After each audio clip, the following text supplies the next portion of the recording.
All right. Well, thanks for everyone that's joined us live. Tonight we have with us Kyle Clausen. He's an attorney. He's the CEO and actually the lead attorney at Resolve.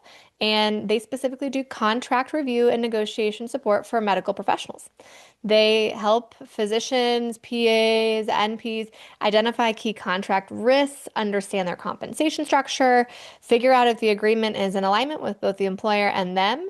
And as they've grown, they've actually become the preferred resource for over 60 national and state organizations and societies. And Kyle himself is a speaker nationwide on this topic. So huge value, and we're very excited to have you here. Appreciate you having me on. Great Yeah, of intro. You course. nailed all of it. Yeah. Got it. Perfect. Well, tell me this. How did you end up doing this specifically as an attorney? Yeah. So I thought I was going to be a tax attorney, actually. So I went through law school and did the whole tax LLM thing. And then Wow. my wife is a physician. And Okay. so we had to make a decision on what I should do for work. And at that point, Resolve was just kind of in its infancy and starting. And I thought that would be pretty neat to do that. So I transitioned to healthcare law, and I've been doing this for 15 years. A very specific niche, right, of healthcare Yeah. employment work, um, but a very deep level of knowledge because that's all we do.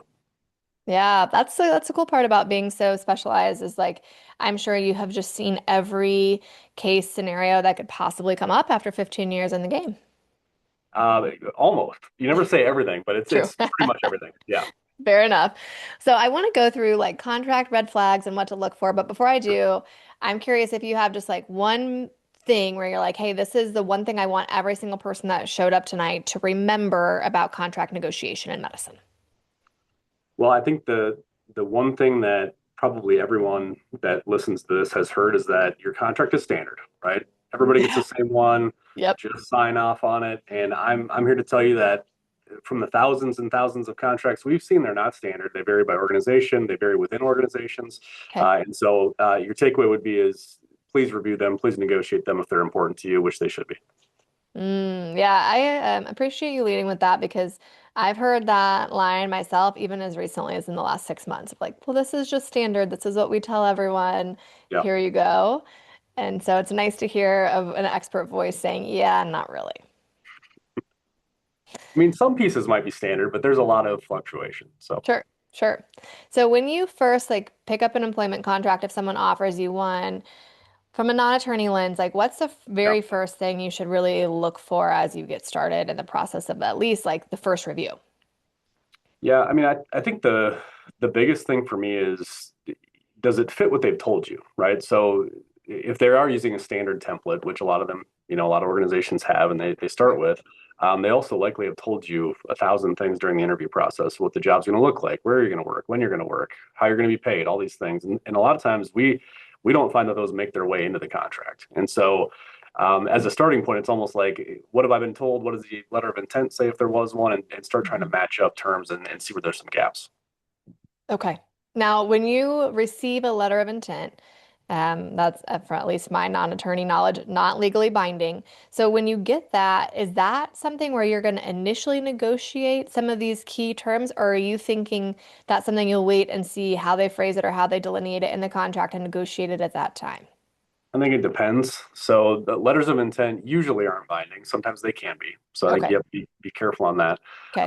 But I also think it's usually letters of intent lay out, 5 or 10 kind of key terms. Here's your base salary, maybe here's your non-compete terms.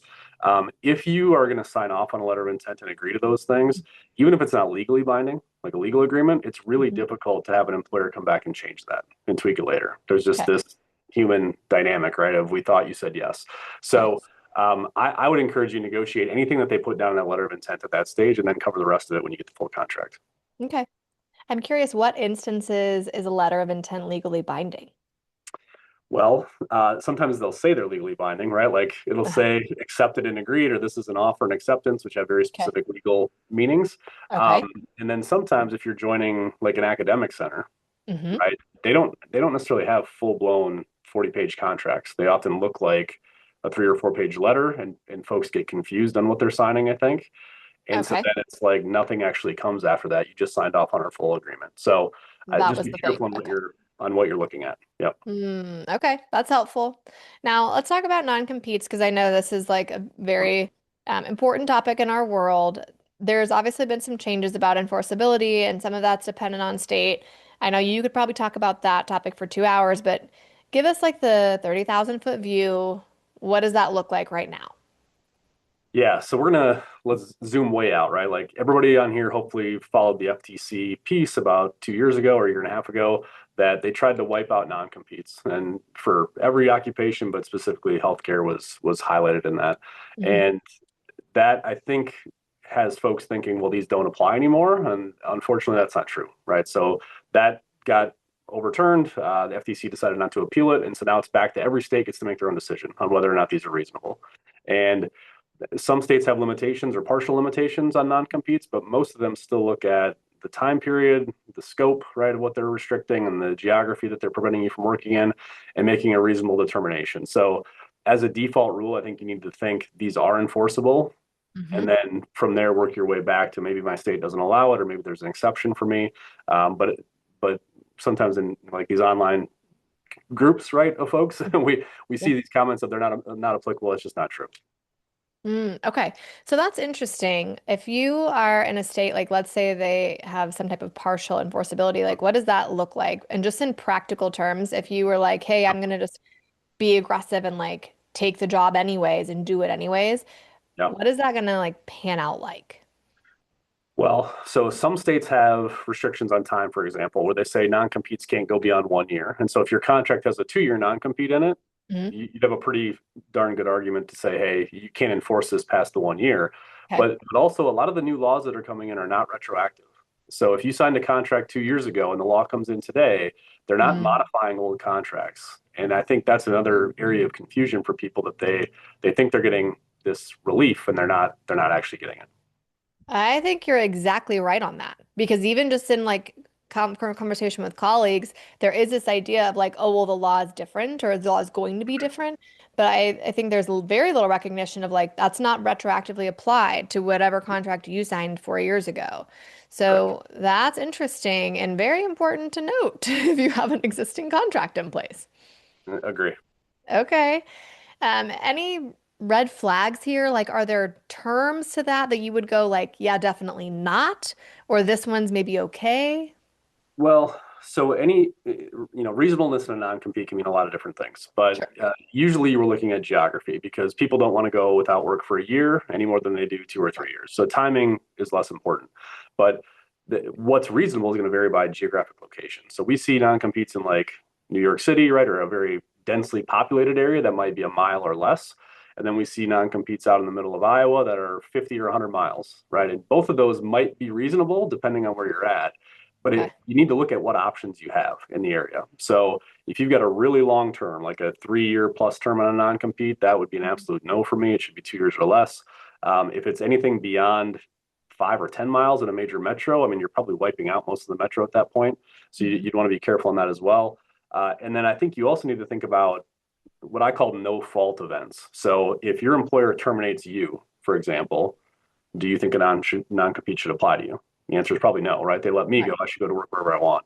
But Yeah. most of these are drafted to say in any termination, right? We fire you, you quit on us, we get bought out, or we merge the practice, whatever it is. Um, that's kind of the default rule, which you need to be careful on and try to get some exceptions in. We merge the practice. That's interesting. Yep. Yeah. I mean, Okay. we often see, mergers happen all the time in healthcare, right? And so Right. employer Yeah. one, you may have a contract that has a 1 year 10 mile non-compete, and employer two that they merge with has a 2 year 20 mile, right? I mean, that should release you hopefully from your Okay. first non-compete if you don't want to accept those terms. Right. That's interesting. Those are some extra caveats I hadn't necessarily thought about. Yep. What's the overall frequency of non-competes you see in new contracts, especially for PAs, not so much for physicians? Yeah, almost 100%. So it's almost every employer, if the state allows for it. I mean, there's some states that have, had a ban in place for a while, like California, but others, they're typically including them. Even in states where there are new bans, we're still seeing Mhm. non-competes laid out in the contract, even if they know they're unenforceable. I think they're hoping that employees don't know the rules on Mm. this, and so I would say you're likely to see one if you're getting a new contract. Okay, that's helpful. Which states, if you can just give us a couple, have new bans on non-competes? Well, so there's like pending legislation in certain states. So Pennsylvania, Washington, South Dakota recently, about 2 years ago, had a ban. Tennessee limits by time. California's had one. So there's about 23, 25 states that have some limitations. Okay. Um, some of it's by how much you earn. And so you just really need to be careful based on where you're at. Okay.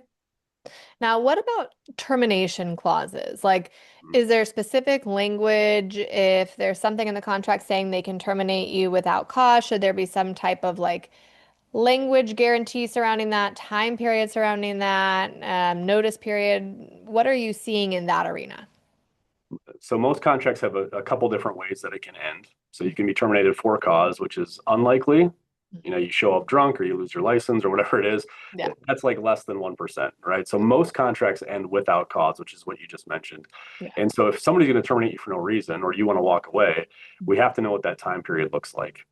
And it's usually 60 to 120 days, so kind of 2 to 4 months is most common. It can be much less than that. I mean, we've seen 2 week restrictions, and then we've Wow. also seen contracts that lock people in for 3 years with no ability to get out. And so I think you have to be careful on, again, the details of how you can terminate the contract because a lot of folks don't want to be locked in for 3 years. Wow. So when you say locked in for 3 years, it's not a contract that just auto renews for 3 years with like a long termination window notice. It's literally like you cannot get out of this job for 3 years, period.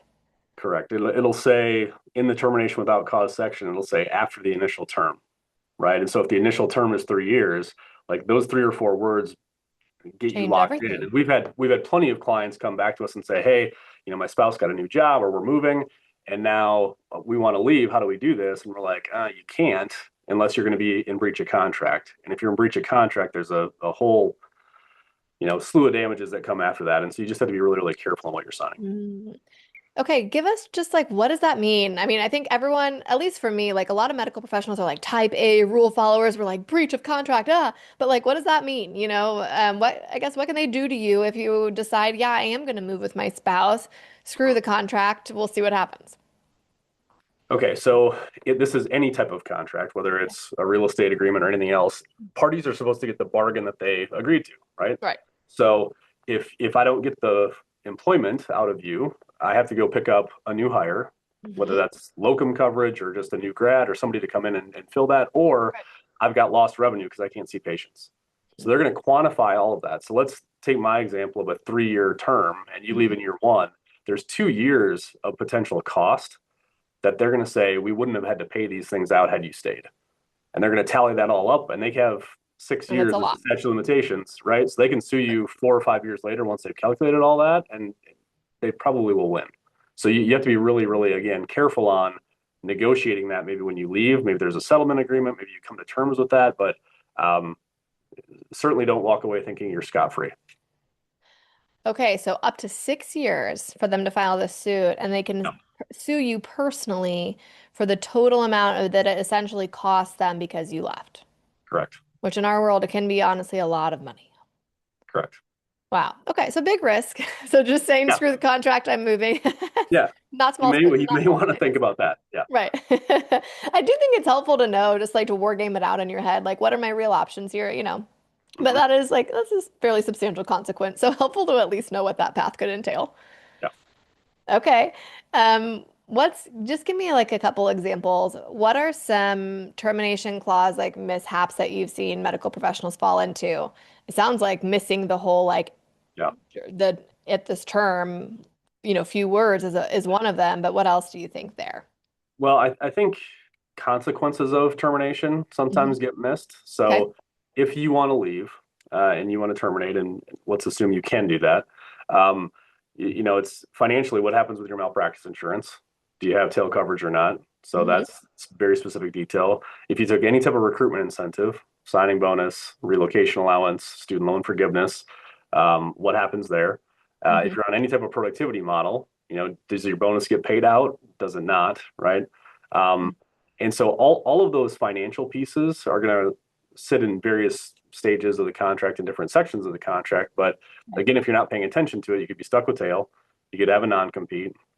right? You might not get the bonuses that you thought you were going to get from production. Then you're going to have a repayment of a signing bonus. So I think all of those things together can be, yet again, a financial hurdle that you might want to try to solve on your way in. Yes.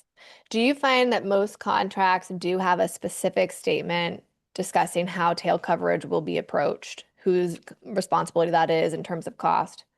Some do. So I would say about half of the contracts that we see discuss specifically who's Sure. responsible for tail. So is Okay. it the employee? Is it the employer? Right. But sometimes they don't. It's just we're going to provide you with malpractice insurance. They don't tell you the type of coverage. They don't tell you what happens if it's claims made and you need tail. Mm. And so again, that would be a detail you want to flush out. Okay. Is that something, because I've seen personally contracts without that information, is that something that you would consider like yellow flag, red flag, like you need to go back and have this incorporated into the contract language, or would you consider that okay to not have that really delineated in the contract that you sign? Well, I think it's pretty important. So I mean, I would always encourage any detail to go into writing because if you don't have it there, it's right, it's not enforceable. That's Sure. the lawyer right answer. But also, if it's not defined in the contract, they could also change policies. So sometimes we'll hear employers say, "Well, we have an occurrence-based policy. Don't worry about it. You don't need tail." But if the contract doesn't mandate that's an occurrence-based policy, they could flip insurances next year, still be compliant, and now you've got tail that you thought you didn't need. Oh man, I didn't even think about that either. Yeah. Sneaky, but obviously possible, and Sometimes it it's could sneaky. be. Sometimes it's just that's what business does, right? Is they Sure. want to lower their premiums, and so if you didn't negotiate for it, you're the one stuck paying for it. Gotcha. Okay. In terms of compensation structure, what are some issues you've seen there, especially I think on productivity models, probably more so than anything else, Yeah. in terms of the contract? Yeah, most contracts have some type of guaranteed base, right? Whether it's salary or shifts or however you're working day in and day out. But then there's also generally a productivity piece on top of that. Work RVUs being very common. There's still some private practices that run in collections, and so you may see a collection model that's out there as well. Hmm. But your goal should be is fairness, right, in compensation, just generally making sure that your thresholds are appropriate of when you start to bonus, then also what conversion factor or percentage of collections you're being paid is also fair. And so as long as those things line up, right, if you're a high producer, you get rewarded for that. And if you want to stay at median, you're also covered by your base salary. That would be the goal in a compensation section. Okay.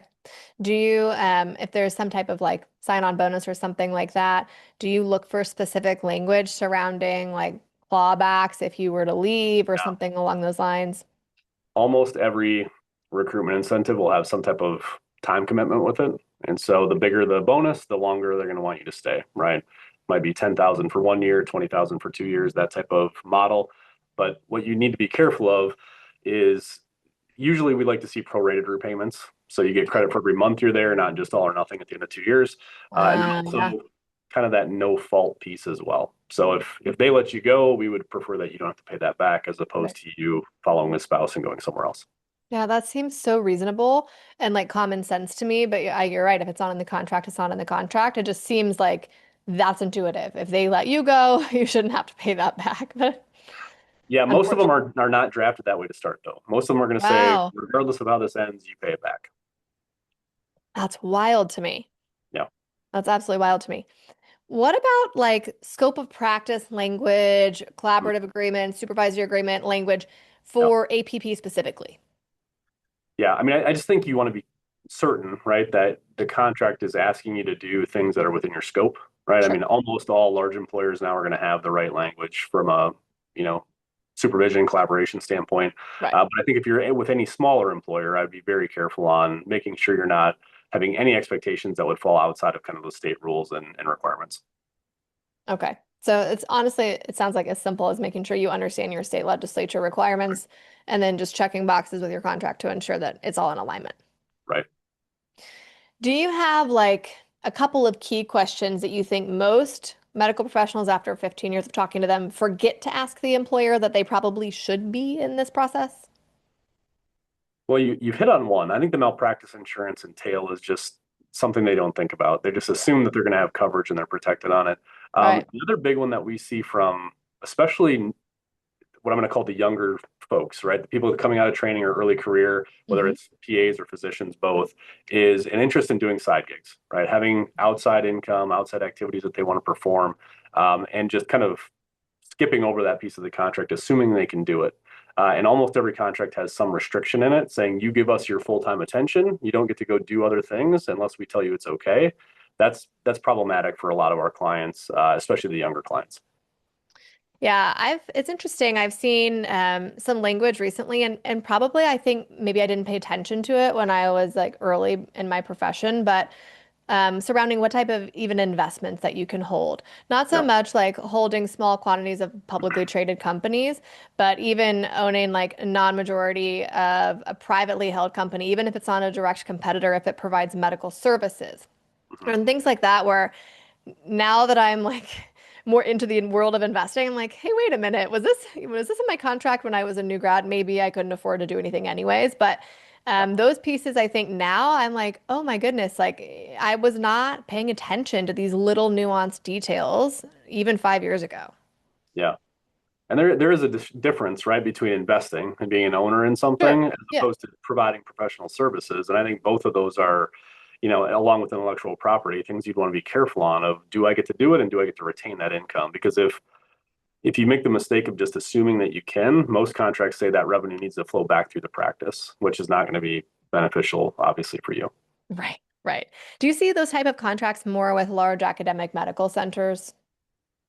We see them in all contracts, Oh, really? not Okay. just academics. Yeah. Okay. That's interesting. When it comes to like scheduling, call schedules, things like that, are there issues you've seen come up with what's delineated in the contract versus what's required? Yeah, it's a big one. Most medical professionals are told a lot about what the job looks like in the interview, and Yeah. there's very little of that that makes its way to the contract. Call being one of them, locations of practice being another one, days of the week that you're going to work. And so, if the blanket statement is just you work when and where the employer tells you to, um, you don't have any leverage, right? If they Right. do something you don't like. So we would always encourage either a lot of specificity, meaning we agreed to X, Y, and Z, and so put it in there, or Mhm. to get you some type of veto power, right? Mutual consent, or you have Yeah. to have so much notice before they can change it. I think either of those can help, but call's a big one, right? It's a lifestyle issue, Yeah. and so if you don't want to take call, you may want to cap it. Make sure you're paid for it, right? If you're taking it, there's a lot of issues there. Yeah. That's not like having practice location delineated. It's one of those things where it just doesn't sound like a big deal, but most medical groups anymore are like not a mom and pop private practice with one Yeah. location. If it's private practice, they probably have a bunch of locations, and one of them might be a 90-minute drive from your house. And like you might want it in your contract that you're not working there if that's not the drive you want to make. Yeah, healthcare is very consolidated now, right? I mean, it's Yeah, every day there's another merger and right health systems come together and private practices come together, and so to have to satellite somewhere is not uncommon at all. And so if right. there's a 90-minute drive like you said, and that's a very big difference in your lifestyle where you buy a house, right? All those things matter. Yeah, yeah. It's interesting, like some of this stuff, it feels like almost not fair in a way for medical professionals because we don't know how to navigate these types of contracts intrinsically. Yep. And especially like as a new grad, it can feel like I don't even know where to find an attorney or like who even looks at these? Like, what am I supposed to do? I'm just going to read it and try my best. But there are so many little details here. It's like kind of scary to think about how you can really shoot yourself in the foot by just missing small stuff and like not knowing, you know? Yeah, you don't know what you don't know, right? Right. And we all like to Google and AI everything now, but I think you need to be really careful on the results you're getting and making sure you are comfortable with taking that risk because Yeah. I mean, these contracts are your biggest, especially early career, your biggest asset, right? You're producing income. And so you spent a lot of time in training, learning medicine, not a hmm lot on the business side, which I know you're well aware of. Right. And so it just feels like you've got to get the contract, especially the first contract, right. Yeah. Honestly, yeah, it's not as simple as dropping this in Chat GPT and going, what do you think? Right. Yeah. Yeah. I mean, you'll get some feedback, right? We all get some Right. feedback, but I think it's, if you miss that initial term piece or you miss the tail piece, right? Like Yeah. you're going to be pretty upset at yourself. Right. Give me a couple, and I don't want to like scare everybody, but just give me a couple horror stories because I know you have them of things where medical professionals ended up being like, ooh, this is like a lifestyle problem for me that I missed this in my contract. Yeah. So we talked on the term, right, being 3 years when we thought we could get out. Yeah. That's one big issue. Um, Non-competes applying from every single location that an organization has, rather than just your primary location, is also a very small tweak in the wordage and verbiage that Hmm. can change because we just talked about satellites, right? Yeah. If there's a 3 mile non-compete, but there's 30 locations, right? It's not a 3 mile non-compete. It's much, much larger. And so we've had clients come in saying, if this doesn't work out, I'll just move to this suburb right on the other side of the metro. Hmm. Um, but the health system covers all of that. And so they were then forced to pick up and relocate right to a completely different city because they didn't want to fight it. So that's a bad outcome. Another one is the not paying attention to fair market value on a frequent basis. Hmm. We've had clients come in that have been compensated at like work RV rates that are half of what they should be, leaving, I mean, like six figures on the table for one client where they were underpaid by six figures for like 10 years. And so if you're not paying attention, Right. is the way I would frame it, you can really run into some big problems because the numbers get pretty big in healthcare pretty quick. Yeah, that's $1 million. Yeah. That's $1 million that you could have earned. And like you already went to work, you already did all the things, you saw all the patients, you just got Yep. $1 million less for it. Yep. Ah, that's horrifying. But I do think, especially for PAs in particular, I Mhm. think that happens a lot. We have some interesting salary sources. I think there's some newer ones in 2025 that are better, and I know Resolve has resources for that as well. But I think a lot of us actually operate without very granular salary data and use a lot of like, well, this is what my colleague earns, this is what I was offered, rather than having like a true data set to come to the negotiation conversation and feel confident. And so you do end up, I think, underpaid, hopefully not by, 100 grand, but very frequently, simply because there's this unawareness of like what's appropriate to ask for, and then, how do I reasonably approach the conversation? Yeah. Well, even, I mean, even at PA levels though, if you're short by 10 or 15%, right? I mean, Yeah. that's gonna head up very quickly for you. So Yeah. I think you're absolutely right. I mean, there's lots of places to look now. Um, I personally think if you're in the job market, getting a couple offers is probably your best option because you're going to know what the market is for your services at that point, and so you should definitely use that leverage if you can get it. Yeah, for sure. I think that's also the best strategy for new grads too. Yeah, You don't have the whole like, well, I have 8 years of experience doing this exact thing, and I have all these letters of recommendation. You're just like, hey, I'm new. I went to school. Here I am. And so I right. think having multiple job offers can be the thing that allows you to negotiate in a way, where it's hard to sometimes outside of that. Agree. Give me a couple of examples of like big saves you've had for people that came to you with a contract maybe they thought was okay, and then you were like, "Hey, what about this?" and totally saved their butt. Yeah, it's a little bit they run on the same theme for us, but Hmm. I would say we've had intellectual property come up where we've had folks that have either, they've got a social media presence Hmm. or they have written a book or they've got a device that they've been working on, right? Yeah. That unbeknownst to them, they were actually turning that over, transferring that to their employer, right? Wow. So that was a big one.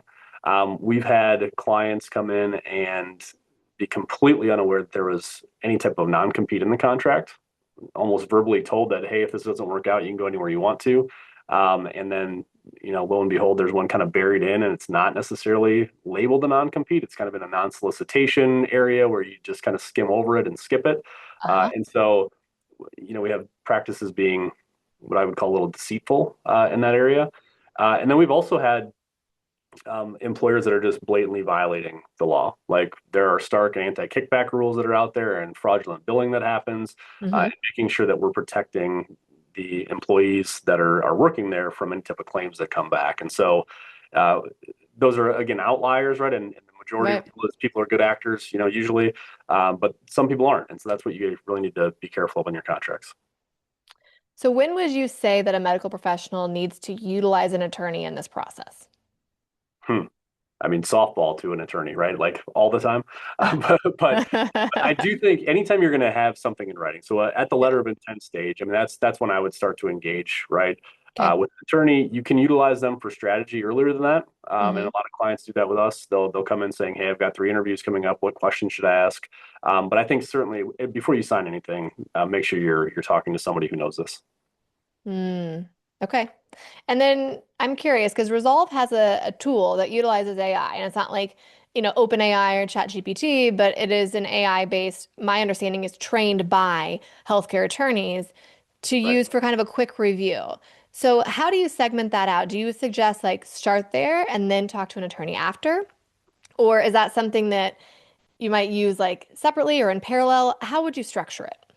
Yeah, I think it's a both, right? Ideally, but the reason we have that is because there's a lot of do-it-yourselfers, right? Right. The Home Depoters out there that are never going to go and talk to anybody because Yeah. they can do it all, and that's fine.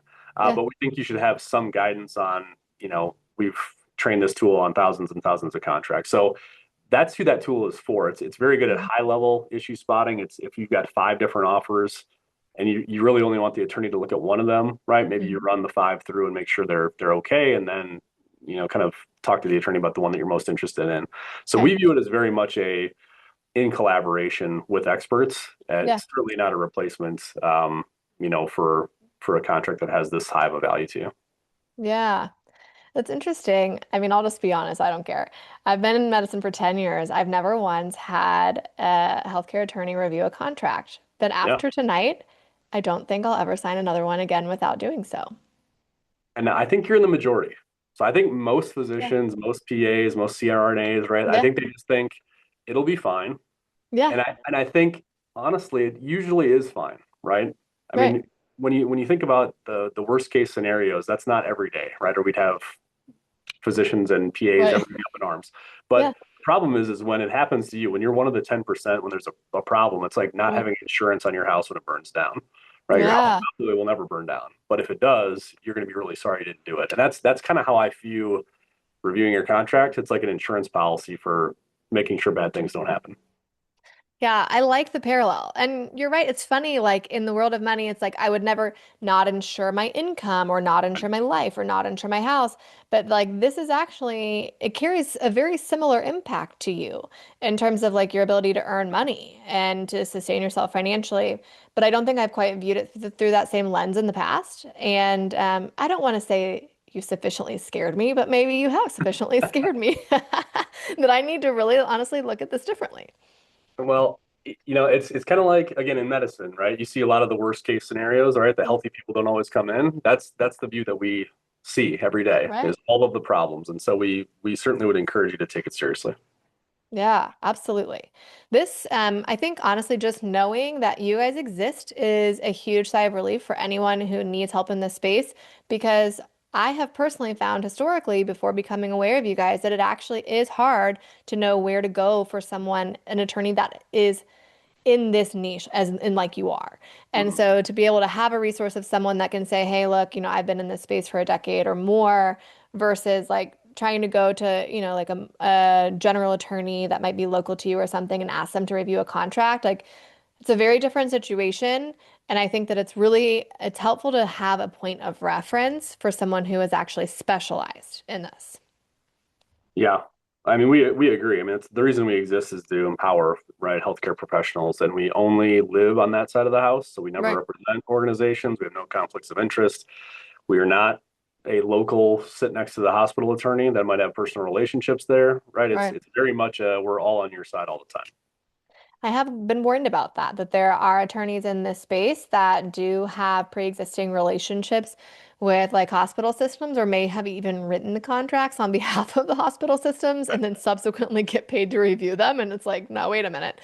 Um, have you seen that be an issue in your world? We are aware of that happening, and Yeah. that is a huge conflict of interest. And just I obviously we would never do that. Yeah. Yeah, Yes, I have been told personally that the easiest way to avoid that situation is to stick with people that you have been referred to, that someone you know yeah, has used. But I do also find that that's practically hard to do because not a lot of, at least PAs, have used a contract attorney. And so even though I have a lot of contacts in the space, I may not have a single person that's used one that I could reach out and say, "Hey, I was referred to you." yeah. Well, we Resolve was founded in the physician space, so Mhm. a lot of our early experiences there. But the the cool thing, I guess, for the PAs listening to this is that all of the employers that we work with in their contracts, a lot of them are very consistent, right? Okay. For PAs, NPs, right? And Mhm. so the depth of knowledge that we have certainly crosses that. And if you need to check reviews, you can go to Trustpilot and check us out. Yeah. all of your colleagues say that we're okay. So you can go there. I have heard. Hey, Yeah. let me ask you this. I have found as a PA or any medical professional, it can be a little tricky. If you have something you want to bring forward, you're like, hey, I think this should be negotiated differently in this case or reworded or whatever, you can have a lot of pushback for that. Do you think if you have spoken to an attorney and you can say, hey, my attorney thinks blah, blah, blah, blah, blah, that that carries a different level of weight and you're more likely to have a successful negotiation? Yeah, I think it should. I mean, whether or not it's more successful is going to be Mhm. very, right, case specific on who you're dealing with. But I do think if you're showing the employer, I'm taking this very seriously, right? I want to be here long term. I've Right. engaged an attorney to take a look at this. Um, these are his or her recommendations, right? It's Mhm. not, I'm not just pulling these out of the air. Yep. And if you talk to a good attorney, they're going to give you reasonable recommendations. They're not going to go through and mark up every single line and change the whole contract. They're going to make the Yeah. most meaningful impact, for you individually. So I think it's a really big value add. I think they should take it more seriously and hopefully get you through that negotiation process quicker too. Yeah, absolutely.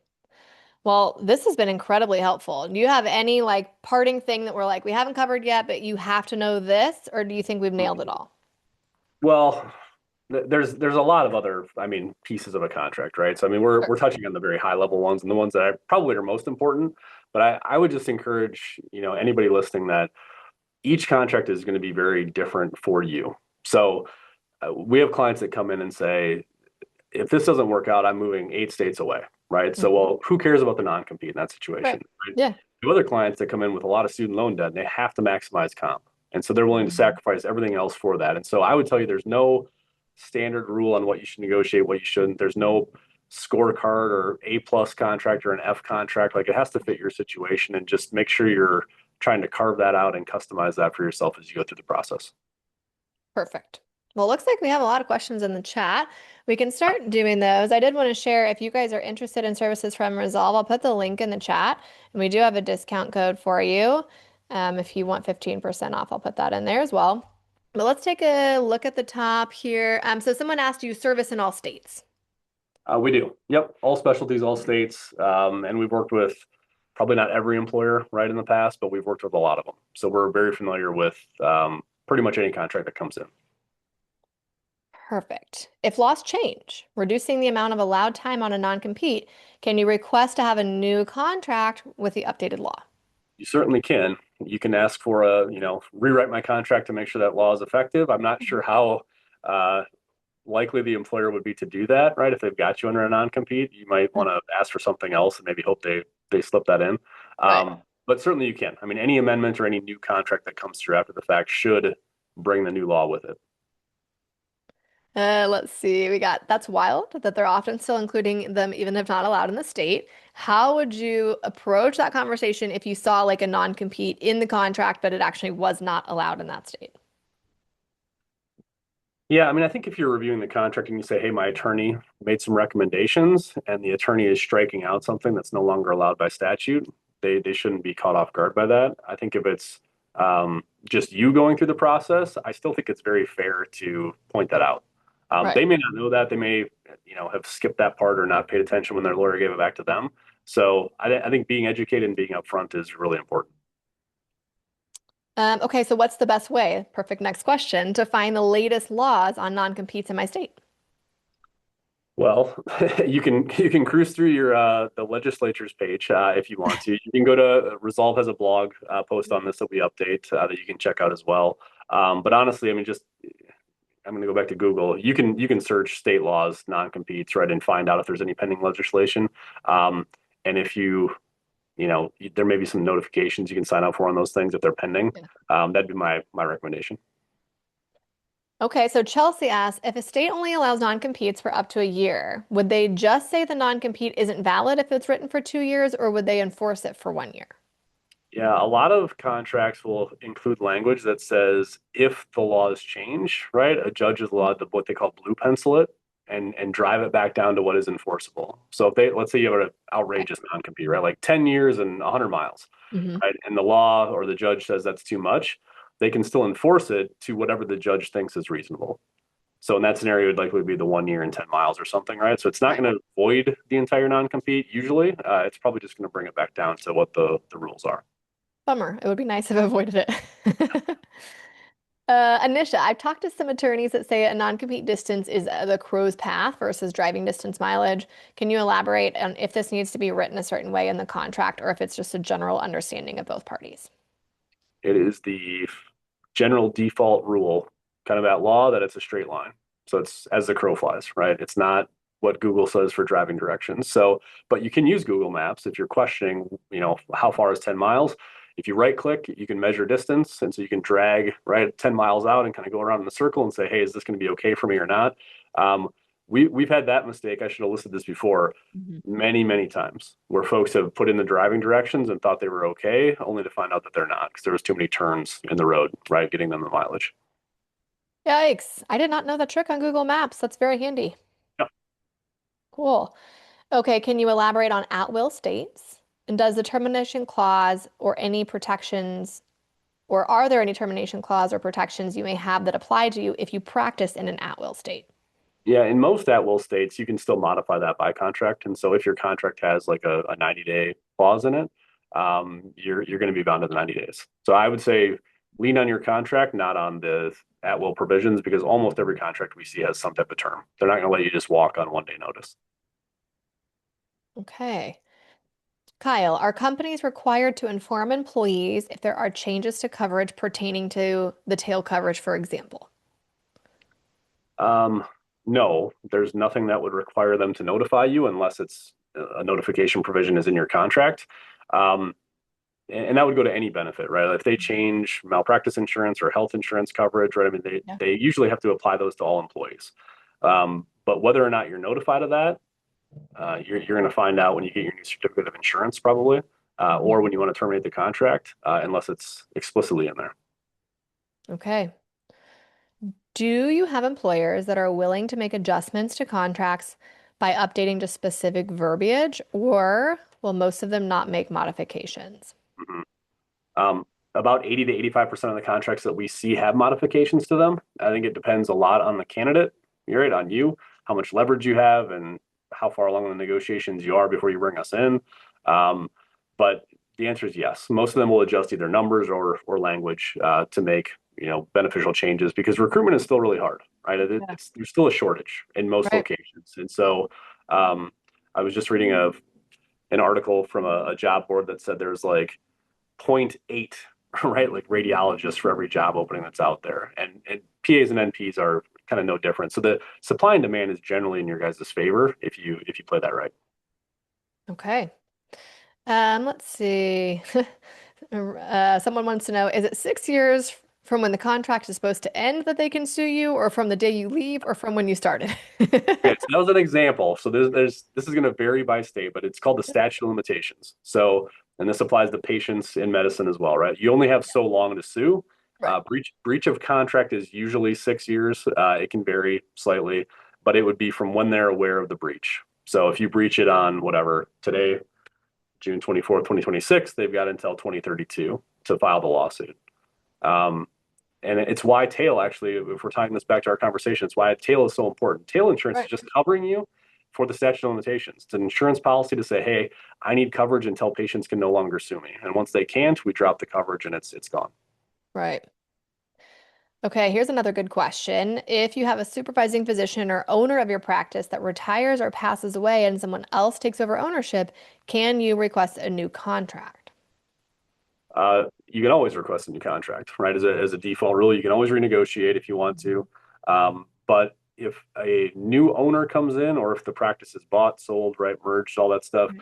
most contracts are assignable.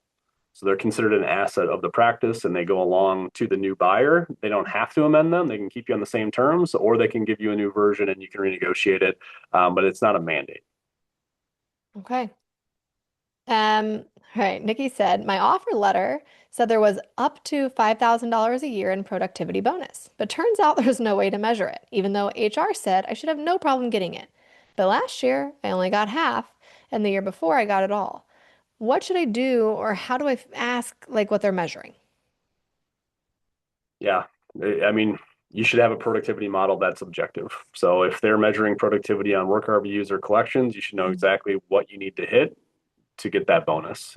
If it's purely a subjective, like, profit sharing, if we have it, we pay it out, that's different. But if it's based on your productivity, you need objective terms. Hmm. Yeah.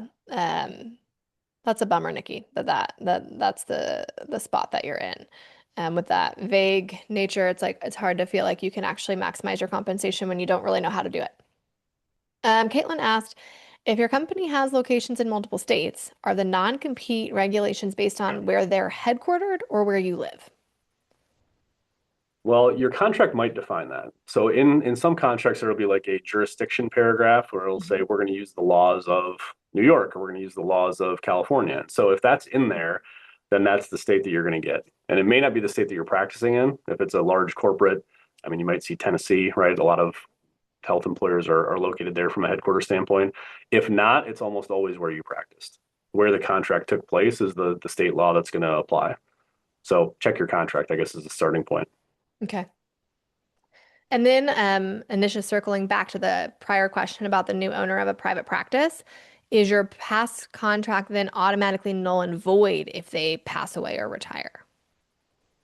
Well, your contract is with, I think. I mean, I don't know because I can't see your contract, but your contract is probably with the organization. It's not with them personally. So if they pass away, if they die, if they sell, your contract is still with the organization.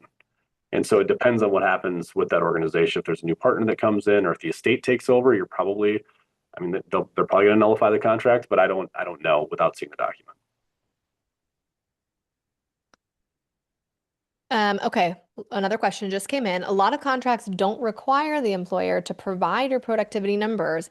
Is this something you would negotiate to include or have access to?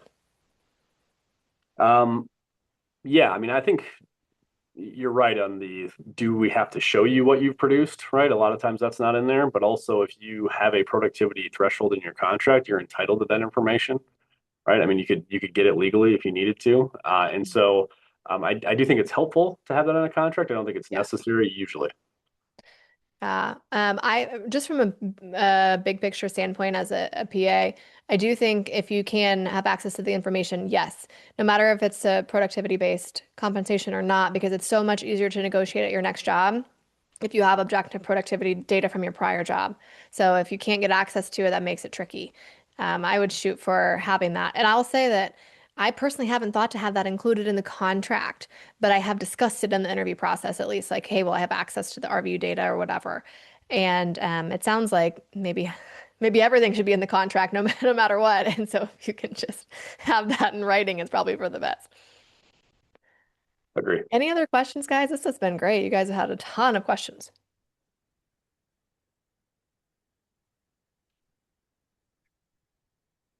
All right, I'm getting thumbs up. Well, thank you so much for this, Kyle. This has been Yeah, very enlightening. yeah. I appreciate you having me on, and I hope everybody listening found it helpful. If they have any questions, they know where to find us. Yep, absolutely. We'll have links to you guys in the show notes and with the replay and all of that jazz.